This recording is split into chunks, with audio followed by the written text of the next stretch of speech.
தமிழ்நாட்டில் இன்னைக்கு அடுத்தடுத்து பரபரப்பான 2 வழக்குகள்.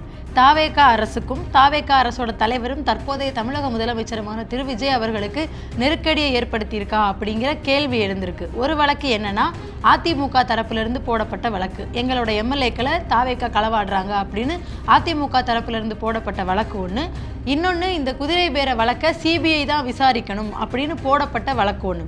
இன்னைக்கு இந்த 2 வழக்குக்கான தீர்ப்பை, 2 முக்கியமான தீர்ப்பை சென்னை உயர்நீதிமன்றம் கூறியிருக்காங்க. ஸோ இந்த தீர்ப்புனால நம்ம தாவேகா அரசுக்கு சட்ட நெருக்கடி, நிர்வாக ரீதியான நெருக்கடி ரெண்டுமே வந்திருக்கு. இது பற்றின முழுமையான விவரங்களை நம்ம இந்த வீடியோவில் பேச போகிறோம். தேசத்தின் குரல் நேயர்களுக்கு வணக்கம். இன்னைக்கு இந்த 2 வழக்குலையும் தீர்ப்பு வந்திருக்கு. ஆனால் இதில் நம்ம முக்கியமாக கவனிக்கப்பட வேண்டிய ஒரு விஷயம் என்னன்னா, தாவேகா தலைவர் விஜய் அவர்கள் இந்த 2 தொகுதிக்கும் போய் காலில் சக்கரத்தை கட்டிட்டு சுற்றி சுழன்று கிட்டத்தட்ட பிரச்சாரம் பண்ணிட்டு வந்திருக்காரு. நன்றி சொல்ல போகிறேன்னு சொல்லிட்டு பிரச்சாரம் பண்ணது ஒரு பக்கம். இந்த மாதிரி எங்கே என்ன செய்ய போனாரோ அதை தவிர்த்துட்டு பிரச்சாரம் பண்ணுறதே முழு நேர வேலையாக வச்சு பண்ணிட்டு வந்தது ஒரு பக்கம். இந்த மாதிரி 2 இடத்துலையும் பிரச்சாரம் பண்ணியும் அது வீணாக போயிருமோ அப்படிங்கிற ஒரு நிலைக்கு தான் இப்போ தாவேகா தலைவர் விஜய் அவர்கள் தள்ளப்பட்டிருக்காரு. முதல் விஷயம் என்னன்னா, விராலிமலை விஜயபாஸ்கரும் கரூர் எம்ஆர் விஜயபாஸ்கர் அவர்கள் 2 பேரும் தங்களோட எம்எல்ஏ பதவியை ராஜினாமா பண்ணிட்டு விஜய் அவர்களோட கட்சியில் போய் இணைஞ்சிருக்காங்க. இந்த கரூர் விஜயபாஸ்கர் மற்றும் விராலிமலை விஜயபாஸ்கர் 2 பேரோட ராஜினாமா கடிதத்தையும் சபாநாயகர் ஏற்றுக்கொண்டது தப்பு அப்படின்னு சொல்லிட்டு அதிமுகவோட கொறடா அக்ரி கிருஷ்ணமூர்த்தி ஆளுநர்கிட்ட கம்ப்ளைண்ட் பண்ணியிருக்காரு. கரெக்டு தானே? ஏன்னா என்ன வயசாயிருந்தாலும் அதை பற்றி யோசிக்காமல் ஒவ்வொரு தொகுதிக்கும் சுற்றி சுழன்று நின்று பிரச்சாரம் பண்ணி வாங்கின ஓட்டுக்கள், அதெல்லாம் வீட்டுக்குள்ளே படுத்து கடந்துட்டு வாங்கின ஓட்டு இல்லை. அது எடப்பாடி அவர்கள் மேலே அரசியல் ரீதியாக 1000 விமர்சனங்கள் இருந்தாலும் இத்தனை வயசாச்சுன்னு உடல்நிலையை கருத்தில் கொள்ளாமல் சுற்றி சுழன்று பிரச்சாரம் பண்ணி வாங்கின வாக்குகள், அதெல்லாம் கொஞ்சம் கூட யோசிக்காமல் வீட்டில் படுத்திருந்துட்டு சிலையையும் ஃபோட்டோவையும் டூப்பையும் வச்சு பிரச்சாரம் பண்ணி வாங்கின ஓட்டுக்கள் இல்லை. அது தன்னோட உழைப்பில் வாங்கின ஓட்டுக்கள். எடப்பாடி அவர்கள் தான் ஆட்சியில் அமரணும், மறுபடியும் அதிமுக வரணும் அப்படின்னு ஏதோ ஒரு விதத்தில் அதிமுக மேலே சாஃப்ட் கார்னர் இருக்கிற மக்களும் எம்ஜிஆர் ஜெயலலிதா அவர்கள் மேலே இருக்கிற பற்றுனாலையும் போடப்பட்ட ஓட்டுக்களவை. எம்ஆர் விஜயபாஸ்கருக்கோ விழுந்த ஓட்டுன்னு சொல்ல முடியாது. சொல்லப்போனால் அது எம்ஜிஆருக்கும் ஜெயலலிதாவுக்கும் விழுந்த ஓட்டு. மறுபடியும் அதிமுக அரியணையில் அமரணுங்கிற எண்ணத்தில் விழுந்த ஓட்டுக்கள். அதையெல்லாம் வீட்டுக்குள்ளே படுத்து பிரச்சாரமே பண்ணாமல் ஒரு வேலையும் செய்யாமல் ஜெயித்த ஒருத்தர் ஈஸியாக களவாடிட்டு போகிறது எந்த விதத்தில் நியாயம்? அண்ட் எதன் அடிப்படையில் சபாநாயகர் இவங்களோட ராஜினாமாவை ஏற்றுக்கிட்டாரு அப்படின்னு அவங்க கேள்வி கேட்குறாங்க. இதனால் இந்த வழக்கை விசாரித்த சென்னை உயர்நீதிமன்றம் என்ன தீர்ப்பு கொடுக்குறாங்கன்னா, ஒரு நோட்டீஸ் ஒன்று அனுப்புகிறாங்க. யாருக்குன்னா, அசம்பிளியோட செக்ரட்டரி ஆர் சாந்தி அவங்களுக்கு.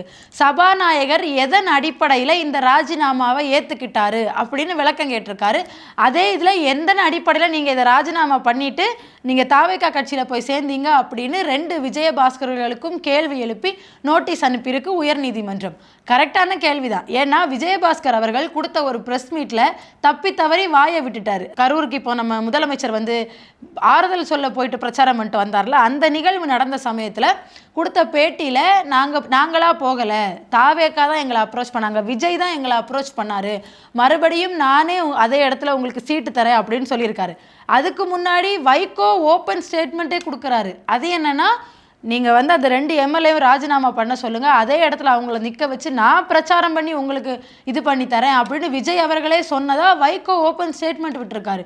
ஸோ இப்படி இந்த கட்சியில் குதிரை பேரம் நடந்துக்கிட்டே இருக்குது அப்படிங்கிறதுக்கான ஆதாரங்கள் ரொம்ப ஓப்பனாக வெளியே தெரிஞ்சுட்டு இருக்கு. ஆனால் நம்மளோட ஊடகங்கள் இருக்காங்கல்ல, ஆளுங்கட்சிக்கு முட்டு கொடுக்கறதுக்குன்னே முதல் வரிசையில் நிற்கிற ஊடகங்கள் இதை பற்றி பெருசாக பேசாமல் எதெல்லாம் மக்களுக்கு தேவையில்லாத நியூஸோ, எவ்வளோ அழகாக அந்த அரிசியை எடை போடுறாரு பாருங்கள், சர்க்கரையை கொஞ்சம் கூட கீழே கொட்டாமல் அழகாக கொட்டினார் அப்படின்னு எதெல்லாம் நியூஸ் ஆக்க தேவையில்லையோ அதையெல்லாம் நியூஸ் ஆக்கிட்டு எதெல்லாம் மக்களுக்கு தெரியப்படுத்த வேண்டிய நியூஸோ அதையெல்லாம் மூடி மறைச்சிடுறாங்க. கேட்டால் தங்களை மெயின் ஸ்ட்ரீம் ஊடகங்கள், பத்திரிகைகள், நடுநிலை ஊடகங்கள்னு அவங்க மேலே இந்த ஆட்சி எப்படி இதுக்கு முன்னே இருந்த ஆட்சிக்கு ஸ்டிக்கர் ஒட்டுறாங்களோ அதே மாதிரி இவங்களுமே ஒட்டிக்கிறாங்க. இப்போ சபாநாயகருக்கு இப்படி கேள்வி எழுப்புறதுக்கு இன்னொரு காரணம் இருக்குது. ஏற்கனவே இதுக்கு முன்னாடி நடந்த பொது தேர்தலில் இந்த 2 விஜயபாஸ்கர்களும் ஜெயிச்சது செல்லாது அப்படின்னு கோர்ட்டில் இன்னும் கேஸ் நிலுவையில் இருந்துட்டு இருக்கு. இப்போ எதன் அடிப்படையில் மறுபடியும் அவங்களோட ராஜினாமா கடிதத்தை இந்த சபாநாயகர் ஏற்றுக்கிட்டாரு அப்படின்னு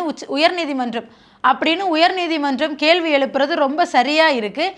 அண்ட் இதே மாதிரி அதிமுக தரப்புலேருந்து என்ன சொல்கிறாங்கன்னா, தாவேகா எங்களோட எம்எல்ஏக்களை களவாடிட்டு இருக்காங்க அப்படின்னு அடிக்கடி ஆளுநரை சந்திச்சு அவங்க கம்ப்ளைண்ட் கொடுத்துட்டே இருக்காங்க. ஏன்னா சபாநாயகராக இருக்கிறவர் முழுக்க முழுக்க ஆளுங்கட்சி ஆதரவாக செயல்பட்டு இருக்காரு. நாங்கள் கொடுக்குற கம்ப்ளைண்ட்ஸை அவர் கருத்திலே எடுக்கலை, முழுக்க முழுக்க அவங்களுக்கு ஆதரவாக செயல்பட்டு எங்கள் கட்சி எம்எல்ஏக்கள் ராஜினாமா பண்ணுறோன்னு கடிதம் கொடுத்தா அதை உடனே அக்செப்ட் பண்ணிக்கிறாரு அப்படின்னு சொல்லி அதிமுக தரப்புலேருந்து புலம்பி தீர்த்துட்டு இருக்காங்க.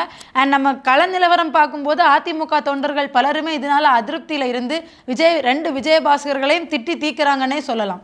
உங்களுக்கு ஒரு விஷயம் புரியுதா? திமுக தாவேகா அப்படிங்கிற ரெண்டு கட்சிகளும் எங்களுக்கு வேண்டாம், மறுபடியும் அதிமுக ஆட்சிக்கு வரணும்னு நினச்சி தான் உங்களுக்கு ஓட்டு போட்டாங்க. ஆனால் யார் உங்களை தூர்ந்து போன சக்தி, தூர சக்தி, பார சக்தி, கோர சக்தின்னு மேடையில் ஏறி கலாய்க்கிறாரோ, கொஞ்சம் கூட ஒரு ஹெசிடேஷனே இல்லாமல் உங்களுக்கு மக்கள் கொடுத்த அந்த பதவியை ராஜினாமா பண்ணிட்டு போய் அந்த கட்சியில் சேர்ந்துக்கிறீங்கன்னா நீங்கள் எந்த அளவுக்கு உங்கள் பதவிக்கும் உங்களுக்கு ஓட்டு போட்ட மக்களுக்கும் உண்மையாக இருக்கீங்கன்றது உங்களுக்கே தெரியுது. ஏற்கனவே குதிரை பேர வழக்குகள், அடுக்கடுக்கான குற்றச்சாட்டுகள் தாவேக அரசு மேலேயும் விஜய் அவர்கள் மேலேயும் வந்துகிட்டே இருக்கு. ஒரு எம்எல்ஏக்கு 35 கோடி வரைக்கும் பேரம் பேசியிருக்காங்க அப்படின்னு திருவல்லிக்கேணி போலீஸ் ஸ்டேஷனில் கம்ப்ளைண்ட் வாங்கியிருக்காங்க. ஆனால் திருப்பூரை சேர்ந்த வழக்கறிஞர் பாலசுப்ரமணியன் என்ன கேட்குறாருன்னா, ஆளுங்கட்சியோட போலீஸே இந்த கேஸை விசாரிச்சா எப்படி நியாயமாக தீர்ப்பு வழங்குவாங்க? அப்போ அவங்க போலீஸை குறை சொல்கிறாங்களா? அப்படி நீங்கள் கேட்கக்கூடாது. ஏன்னா இந்த ஆட்சியில் இப்போ தமிழ்நாட்டில் நடந்துட்டு இருக்குது முழுக்க முழுக்க போலீஸோட ஆட்சியோ அப்படிங்கிற சந்தேகம் வர்ற அளவுக்கு நடக்குது. மாணவ மாணவிகள் மேலே தடியடி நடத்துறதுல தொடங்கி, நீட்டை எதிர்த்து போராடுற எஸ்எஃப்ஐ இயக்கத்தில் சேர்ந்தவங்க மேலே தடியடி நடத்துறதுல தொடங்கி, இன்னைக்கு லாக்அப் டெத் வரைக்கும் போலீஸ் தன்னோட அராஜகத்தை கட்டவிழ்த்து விட்டுட்டு இருக்காங்க. ஆனால் பொம்மைக்கார் வச்சு விளையாடுற அந்த முதலமைச்சர் இன்னும் பொம்மை மாதிரி அதையெல்லாம் வேடிக்கை மட்டும்தான் பார்த்துட்டு இருக்காரு. அமைச்சர்களை கூப்பிட்டு மீட்டிங் போட்டு அவங்கள துறையை மாற்றிடுவேன், அதை பண்ணிடுவேன், இதை பண்ணிடுவேன்னு மிரட்டாரே தவிர, போலீஸ் பண்ணுற இந்த அராஜகத்துக்கெல்லாம் எந்த துறைக்கு அவர் பொறுப்பாளராக இருக்காரோ அந்த துறையில் இவ்வளோ அராஜகம் நடக்குது. ஆனால் வாய் திறந்து ஒரு வார்த்தை கேட்க மாட்டேங்கிறாரு. அதனால இந்த வழக்கறிஞர் என்ன சொல்கிறாருன்னா, ஆளுங்கட்சிக்கு கட்டுப்பாட்டில் இருக்கிற ஆளுங்கட்சியோட போலீஸ் இந்த வழக்கை விசாரிச்சா எப்படி நியாயமான தீர்ப்பு வரும் அப்படின்னு சொல்லிட்டு சிபிஐ தான் இந்த வழக்கை விசாரிக்கணும் அப்படின்னு ஒரு பொதுநல வழக்கு ஒன்று போடுறாரு. இந்த வழக்கையும் விசாரித்த சென்னை உயர்நீதிமன்றம் தேதி குறிப்பிடாமலே இதுக்கான தீர்ப்பை தள்ளி வைக்கிறாங்க. ஆனால் ஒருவேளை தீர்ப்பு எழுதுகிற அன்னைக்கு சிபிஐக்கு இதுக்காக உயர்நீதிமன்றம் அனுமதி கொடுத்துட்டாங்க அப்படின்னா, இது தாவேகா அப்படிங்கிற கட்சிக்கும் இப்போதைக்கு தமிழகத்தோட முதலமைச்சராக பதவி வகிச்சுக்கிட்டு இருக்க திரு ஜோசப் விஜய் அவர்களுக்கும் சட்ட ரீதியான நெருக்கடியை கொண்டு வந்து சேர்க்கும். அண்ட் அந்த கட்சிக்கே ஒரு நெருக்கடியான மோசமான காலம் சேர வாய்ப்பு இருக்கு. ஏன்னா ஒரு விஷயம் வெளியே வர ஆரம்பிக்குதுன்னா அடுத்தடுத்த விஷயங்கள் வெளியே வந்துட்டே இருக்கும். இன்னொன்று, தமிழ்நாடு அரசோட வழக்கறிஞர்களாக இருக்கவங்களை குவாலிஃபிகேஷன் பார்த்து அதெல்லாம் கொடுக்கல, காசு வாங்கிட்டு ஆடு திருடுறவருக்கெல்லாம் அரசு வழக்கறிஞர் பதவி கொடுத்து வச்சுருக்காங்க. அவர் லாயர் தான், ஆனால் அவரோட பேக்ரவுண்ட் என்ன, இதுக்கு முன்னே அவரோட ஹிஸ்ட்ரி என்னன்னு செக் பண்ணாமல் காசை மட்டும் வாங்கிட்டு அவருக்கு அரசு வழக்கறிஞர் பதவி கொடுக்குறீங்கல்ல, இதிலேருந்தே தமிழ்நாடு அரசோட லீகல் டீம் எவ்வளோ வீக்காக இருக்குன்னு எல்லாருக்கும் தெரியும். ஸோ இந்த கேஸுக்கு சிபிஐக்கு நம்ம உயர்நீதிமன்றம் அனுமதி கொடுத்துருச்சு அப்படின்னா அதுக்கப்புறம் தாவேகா அரசுக்கு இது மிக நெருக்கடியான ஒரு காலமாக மாறுறதுக்கான வாய்ப்புகள் இருக்குது.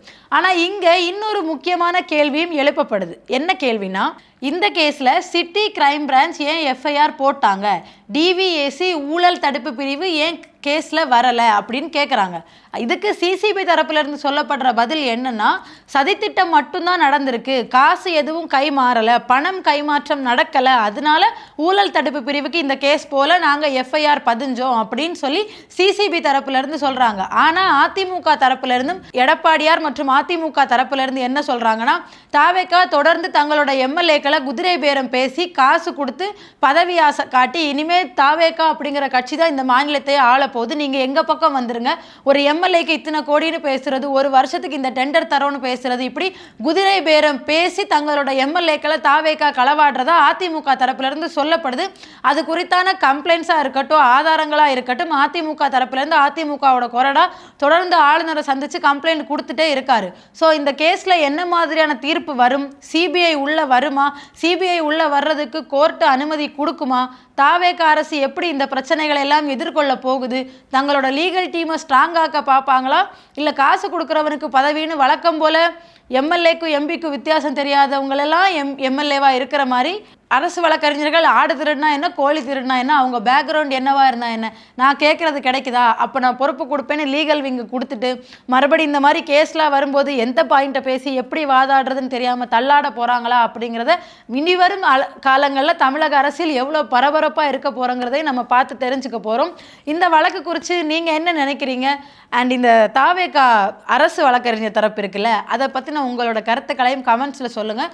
மறக்காமல் நம்ம சேனலை சப்ஸ்கிரைப் பண்ணுங்கள். நம்ம இன்னொரு வீடியோவில் சந்திப்போம். நன்றி.